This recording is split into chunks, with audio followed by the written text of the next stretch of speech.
All right, we are on chapter 17 of Catching Fires by Suzanne Collins. Questions.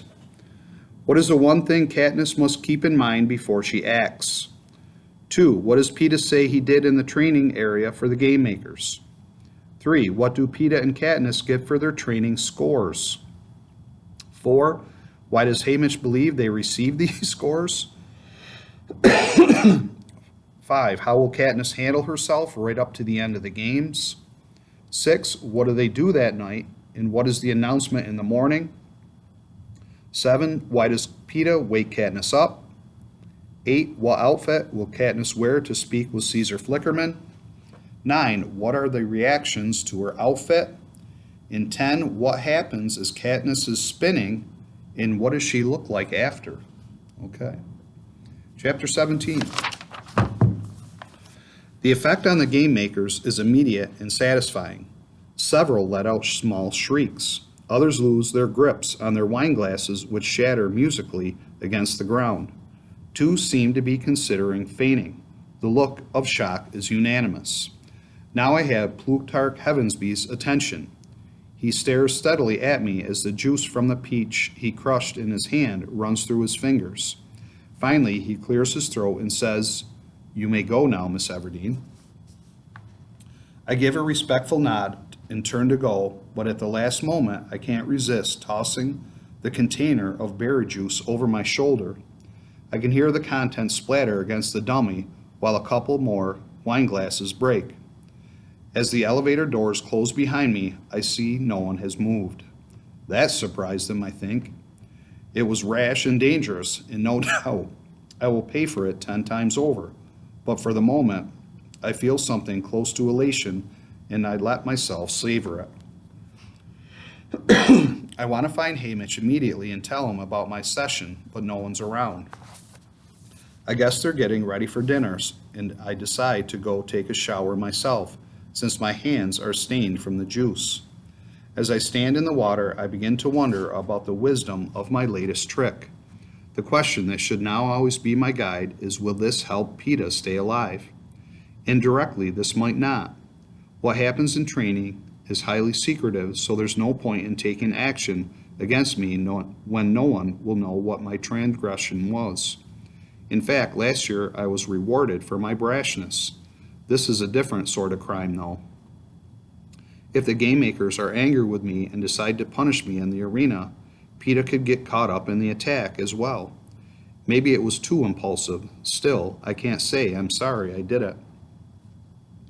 As we all gather for dinner, I notice Peeta's hands are faintly stained with a variety of colors, even though his hair is still damp from bathing. He must have done some form of camouflage after all. Once the soup is served, Haymitch gets right to the issue on everyone's mind. "All right, so how did your private sessions go?" I exchange a look with Peeta. Somehow I'm not that eager to put what I did into words. In the calm of the dining room, it seems very extreme. "You first," I say to him. "It must have been really special. I had to wait 40 minutes to go in." Peeta seems to be struck with some reluctance I'm experiencing. "Well, I did the camouflage thing like you suggested, Katniss." He hesitates. Not exactly camouflage, I mean. I used the dyes." "To do what?" asked Portia.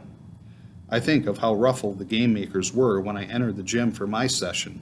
The smell of cleaners, the mat pulled over that spot in the center of the gym. Was it to conceal something they were unable to wash away? "You painted something, didn't you? A picture." "Did you see it?" Peeta asks. "No, but they made a real point of covering it up," I say. "Well, that would be standard. They can't let one tribute know what the other did," says Effie, unconcerned. "What did you paint, Peeta?" She looks a little misty. "Was it a picture of Katniss?" "Why would he paint a picture of me, Effie?" I ask, somehow annoyed. "To show he's going to do everything he can to defend you. That's what everyone in the Capitol's expecting. Anyway." "Didn't he volunteer to go in with you?" Effie says, as if it's the most obvious thing in the world. "Actually, I painted a picture of Rue," Peeta says, how she looked after Katniss had covered her in flowers. There's a long pause at the table while everyone absorbs this. "And what exactly were you trying to accomplish?" Hamish asked in a very measured voice. I'm not sure. I just wanted to hold them accountable, if only for a moment, says Peeta, for killing that little girl. This is dreadful. Effie sounds like she's about to cry. That sort of thinking is forbidden, Peeta. Absolutely. You'll only bring down more trouble on yourself and Katniss. I have to agree with Effie on this one, says Hamish. Portia and Cinna remain silent, but their faces are very serious. Of course, they're right. But even though it worries me, I think what he did was amazing. I guess this is a bad time to mention I hung a dummy and painted Seneca Crane's name on it, I say. This has the desired effect. After a moment of disbelief, all the disapproval in the room hits me like a ton of bricks. You hung Seneca Crane, Cinda says. Yes, I was showing off my new knot-tying skills, and he somehow ended up at the end of the noose, I say. Oh, Katniss, says Effie in a hushed voice. How do you even know about that? Is it a secret? President Snow didn't act like it was. In fact, he seemed eager for me to know, I say. Effie leaves the table with her napkin pressed to her face. Now I've upset Effie. I should have lied and said I shot some arrows. You'd have thought we planned it, says Peeta, giving me just the hint of a smile. Didn't you? Asked Portia. Her fingers press her eyelids closed as if she's warding off a very bright light. No, I say, looking at Peeta with a new sense of appreciation. Neither of us even knew what we were going to do before we went in. In Hamish, says Peeta, we decided we don't want any other allies in the arena. Good, then I won't be responsible for you killing off any of my friends with your stupidity, he says. That's just what we were thinking, I tell him. We finish the meal in silence, but when we rise to go into the sitting room, Cinna puts his arm around me and gives me a squeeze. Come on, and let's go get those training scores. We gather around the television set, and a red-eyed Effie rejoins us. The Tribute's faces come up, district by district, and their scores flash under their pictures, 1 through 12. Predictably high scores for Cashmere, Gloss, Brutus, Norbria, and Finnick. Low to medium for the rest. Have they ever given a 0, I ask? No, but there's a first time for everything, Cinna answers. And it turns out he's right, because when Peeta and I each pull a 12, we make Hunger Games history. No one feels like celebrating, though. Why did they do that, I ask? So that the others will have no choice but to target you, says Hamish flatly. Go to bed. I can't stand to look at either one of you. Peeta walks me down to my room in silence, but before he can say goodnight, I wrap my arms around him and rest my head against his chest. His hands slide up my back and his cheek leans against my hair. I'm sorry if I made things worse, I say. No worse than I did. Why did you do it anyway, he says. I don't know, to show them that I'm more than just a piece in their games, I say. He laughs a little, no doubt remembering the night before the games last year. We were on the roof, neither of us able to sleep. Peeta had said something of the sort then, but I hadn't understood what he meant. Now I do. Me too, he tells me, and I'm not saying I'm not going to try, to get you home, I mean. But if I'm perfectly honest about it, if you're perfectly honest about it, you think President Snow has probably given them direct orders to make sure we die in the arena anyway, I say? It's crossed my mind, says Peeta. It's crossed my mind too, repeatedly, but while I know I'll never leave that arena alive, I'm still holding on to the hope that Peeta will. After all, he didn't pull out those berries, I did. No one has ever doubted that Peeta's defiance was motivated by love. So maybe President Snow will prefer keeping him alive, crushed and heartbroken, as a living warning to others. But even if that happens, everyone will know we've gone out fighting, right? Peeta asks. Everyone will, I reply. And if, for the first time, I distance myself from the personal tragedy that has consumed me since they announced the quell. I remember the old man they shot in District 11, and Bonnie and Twill, and the rumored uprisings. Yes, everyone in the districts will be watching me to see how I handle this death sentence, this final act of President Snow's dominance. They will be looking for some sign that their battles have not been in vain. If I can make it clear that I'm still defying the capital, right up to the end, the capital will have killed me, but not my spirit. What better way to give hope to the rebels? The beauty of this idea is that my decision to keep PETA alive at the expense of my own life is itself an act of defiance, a refusal to play the Hunger Games by the Capitol's rules. My private agenda dovetails completely with my public one. And if I really could save PETA in terms of a revolution, this would be ideal, because I will be more valuable dead. They can turn me into some kind of a martyr for the cause and paint my face on banners, and it will do more to rally people than anything I could do if I was living. But PETA would be more valuable alive and tragic, because he will be able to turn his pain into words that will transform people. PETA would lose it if he knew I was thinking of any of this. So I say, so what should we do with the last few days? I just want to spend every possible minute of the rest of my life with you, PETA replies. Come on then, I say, pulling him into my room. It feels like such a luxury sleeping with PETA again. I didn't realize until now how starved I've been for human closeness, for the feel of him beside me in the darkness. I wish I hadn't wasted the last couple of nights shutting him out. I sink down into sleep, enveloped in his warmth, and when I open my eyes again, daylight streaming through the windows. No nightmares, he says. No nightmares, I confirm. You? None. I'd forgotten what a real night's sleep feels like, he says. We lie there for a while in no rush to begin the day. Tomorrow night will be the televised interview, so today Effie and Hamish should be coaching us. More high heels and sarcastic comments, I think. But then the red-headed AVOX girl comes in with a note from Effie saying that given our recent tour, both she and Hamish have agreed we can handle ourselves adequately in public. The coaching sessions have been canceled. Really, says PETA, taking the note from my hand and examining it.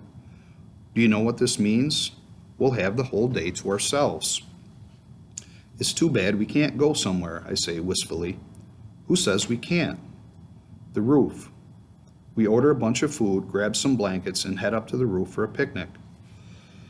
A day-long picnic in the flower garden that tinkles with wind chimes.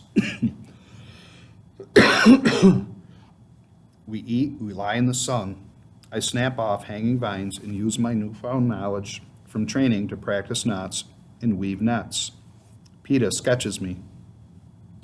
We make up a game with the force field that surrounds the roof. One of us throws an apple into it and the other person has to catch it. No one bothers us. By late afternoon, I lie with my head on PETA's lap, making a crown of flowers while he fiddles with my hair, claiming he's practicing his knots. After a while, his hands go still. What? I ask. I wish I could freeze this moment right here, right now, and live in it forever, he says. Usually this sort of comment, the kind that hints of his undying love for me, makes me feel guilty and awful. But I feel so warm and relaxed, and beyond worrying about a future I'll never have, I just let the words slip out. Okay. I can hear the smile in his voice. Then you'll allow it? I'll allow it, I say. His fingers go back to my hair and I doze off, but he rouses me to the sunset.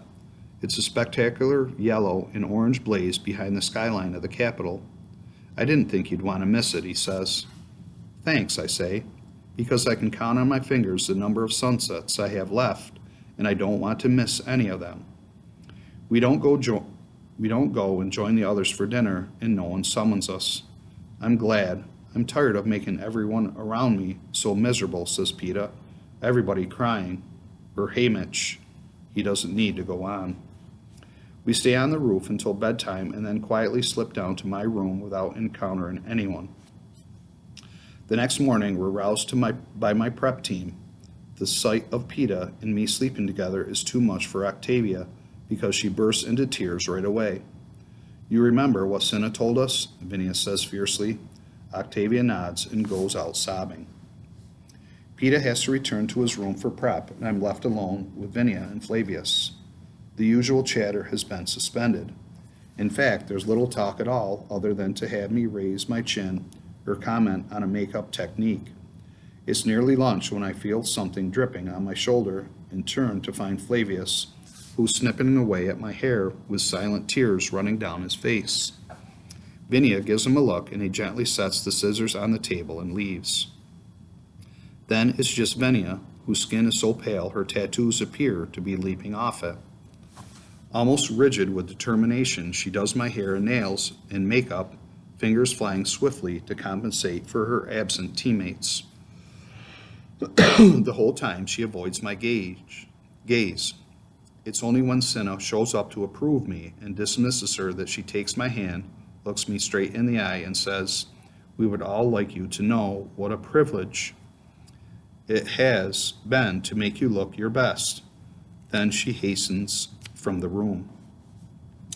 My prep team, my foolish, shallow, affectionate pets with their obsessions with feathers and parties, nearly break my heart with their goodbye. It's certain from Venia's last words that we all know I won't be returning. Does the whole world know it? I wonder. I look at Cinna. He knows, certainly. But as he promised, there's no danger of tears from him. So what am I wearing tonight, I ask, eyeing the garment bag that holds my dress. President Snow put in the dress order himself, says Cinna. He unzips the bag, revealing one of the wedding dresses I wore for the photo shoot. Heavy white silk with a low neckline and tight waist and sleeves that fall from my wrists to the floor. In pearls, everywhere pearls, stitched into the dress and in ropes at my throat and forming the crown from the veil. Even though they announced the quarter quell the night of the photo shoot, people still voted for their favorite dress, and this was the winner. The president says you're to wear it tonight. Our objections were ignored. I rub a bit of the silk between my fingers, trying to figure out President Snow's reasoning. I suppose since I was the greatest offender, my pain and loss and humiliation should be in the brightest spotlight. This, he thinks, will make that clear. It's so barbaric, the president turning my bridal gown into my shroud, that the blow strikes home, leaving me with a dull ache inside. Well, it'd be a shame to waste such a pretty dress, is all I say. Cinna helps me carefully into the gown. As it settles on my shoulders, they can't help giving a shrug of complaint. Was it always this heavy, I ask?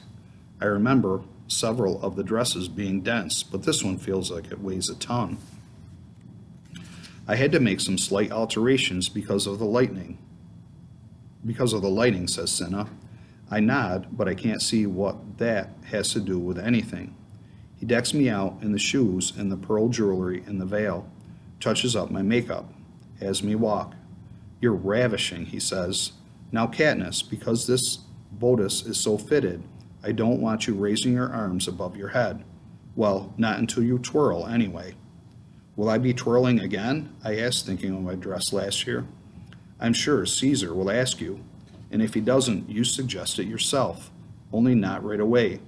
Save it for your big finale, Cinna instructs me. You give me a signal, so I know when, I say. All right, any plans for your interview? I know Haymitch left you two to your own devices, he says.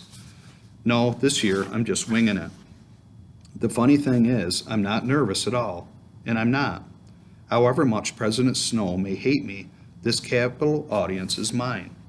We meet up with Effie, Haymitch, Portia, and Peeta at the elevator.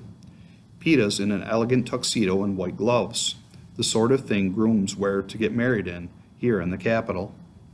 Back home, everything is so much simpler. A woman usually rents a white dress that's been worn hundreds of times.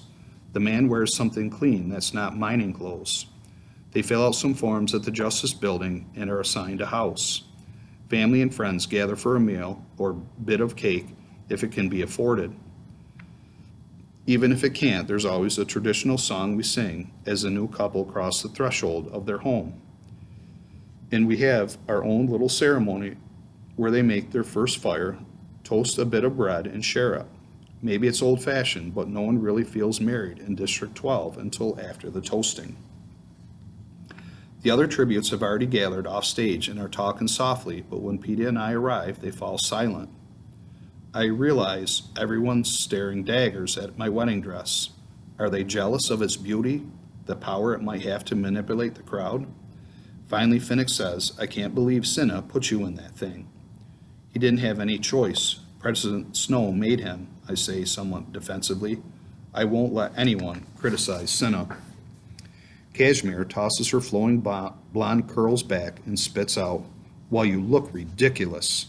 She grabs her brother's hand and pulls him into place to lead our procession onto the stage. The other tributes begin to line up as well. I'm confused because, while they're all angry, some are giving us sympathetic pats on the shoulder, and Joanna Mason actually stops to straighten my pearl necklace. "Make him pay for it, okay?" she says. I nod, but I don't know what she means. Not until we're all sitting out on stage and Caesar Flickerman, hair and face highlighted in lavender this year, has done his opening spiel and the tributes begin their interviews. This is the first time I realized the depth of betrayal felt among the victors and the rage that accompanies it. But they are so smart, so wonderfully smart about how they play it, because it all comes back to reflect on the government, and President Snow in particular. Not everyone. There are the old throwbacks like Brutus and Anarbria, who are just here for another games, and those too baffled or drugged or lost to join in on the attack. But there are enough victors who still have the wits and the nerve to come out fighting. Cashmere starts the ball rolling with a speech about how she just can't stop crying when she thinks of how much the people in the capital must be suffering because they will lose us. Gloss recalls the kindness shown here to him and his sister. Beatty questions the legality of the quell in his nervous, twitchy way, wondering if it's been fully examined by experts of late. Finnick recites a poem he wrote to his one true love in the capital, and about 100 people faint because they're sure he means them. By the time Joanna Mason gets up, she's asking if something can't be done about the situation. Surely the creators of the Quarter Quell never anticipated such love forming between the victors and the capital. No one could be so cruel as to sever such a deep bond. Cedar quietly ruminates about how, back in District 11, everyone assumes President Snow is all-powerful. So if he's all-powerful, why doesn't he change the quell? And Chafe, who comes right on her heel, insists the president could change the quell if he wanted to, but he must not think it matters much to anyone. By the time I'm introduced, the audience is an absolute wreck. People have been weeping and collapsing and even calling for change. The sight of me in my white silk bridal gown practically causes a riot. No more me, no more star-crossed lovers living happily ever after, no more wedding. I can see even Caesar's professionalism showing some cracks as he tries to quiet them so I can speak, but my 3 minutes are ticking quickly away. Finally, there's a lull and he gets out. So Katniss, obviously this is a very emotional night for everyone. Is there anything you'd like to say? My voice trembles as I speak. Only that I'm so sorry you won't get to be at my wedding, but I'm glad you at least get to see me in my dress. Isn't it just the most beautiful thing? I don't have to look at Cinna for a signal. I know this is the right time. I begin to twirl slowly, raising the sleeves of my heavy gown above my head. When I hear the screams of the crowd, I think it's because I must look stunning. Then I notice something is rising up around me. Smoke from fire. Not the flickery stuff I wore last year in the chariot, but something much more real that devours my dress. I begin to panic as the smoke thickens. Charred bits of black silk swirl into the air and pearls clatter to the stage. Somehow I'm afraid to stop because my flesh doesn't seem to be burning, and I know Cinna must be behind whatever is happening. So I keep spinning and spinning. For a split second I'm gasping, completely engulfed in the strange flames. Then all at once the fire is gone. I slowly come to a stop, wondering if I'm naked and why Cinna has arranged to burn away my wedding dress. But I'm not naked. I'm in a dress of the exact design of my wedding dress, only it's the color of coal and made of tiny feathers. Wonderingly, I lift my long, flowing sleeves into the air, and that's when I see myself on the television screen, clothed in black except for the white patches on my sleeves, or should I say my wings, because Cinna has turned me into a mockingjay. All right, that is 17.